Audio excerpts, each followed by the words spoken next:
Here with me is the convener of the Young Women on Fire, the first conference ever, the Encounter Conference tagged Building Capacity.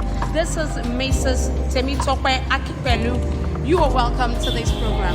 Thank you very much. Okay, so what were your thoughts when you first came up with Young Women on Fire? My thoughts. I just think it's actually a burden that God placed in my heart. Yes, there was like this passion for souls and helping women to build relationship with God. So when it came so strong, I couldn't resist it, and that's how we just during the COVID that they said we shouldn't go to church.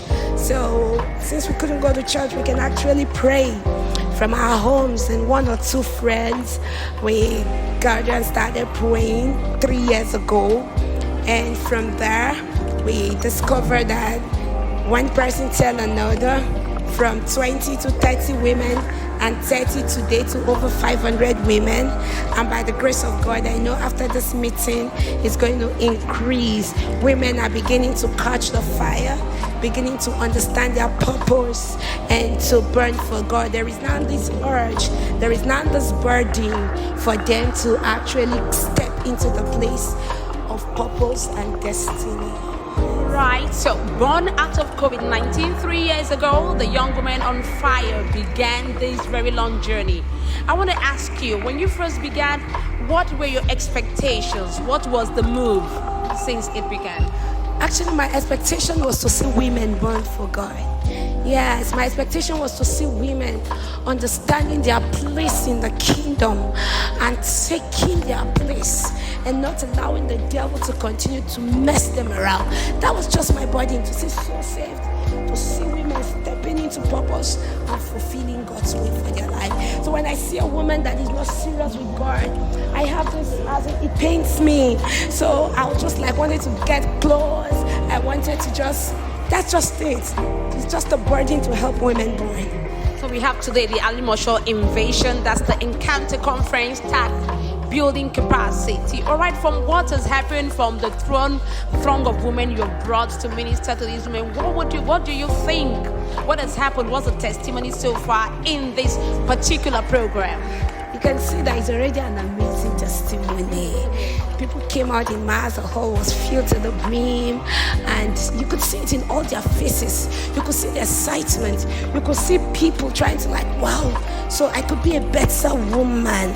So I could be a praying woman. So I can be the one to help my family out of every mess that they've been into. So I carry a womb, so I can bet something great. So I think God has put something in the heart of the women to go out there and know that they can birth something great. Their destiny is in their hands. The destiny of their children is in their hands. So I feel there is a fire, there is a grace that has been released all over the place, and they are going to their various churches, they are going to their homes to spread the fire. Right, the fire is being sprayed now, and every young woman out there, you gotta be on fire. My last question to you is, where do you want to see the Young Women on Fire in the next few years? Moving on from now. Where we're coming from to where we are, I just want to see it where God wants it to be. I just want to see it in the will and in the purpose of God. Wherever I want us to be, wherever I want us to go, wherever ground He wants us to cover, that's just where I just want it to be.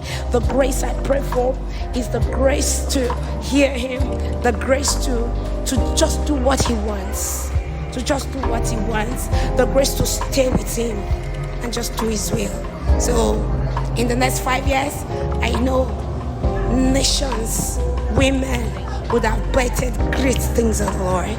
Beautiful speaking. Yeah. Right. Beautiful speaking with you, the convener, Women of Fire, Mrs. Tope Akinpelu. Thank you very much for your time.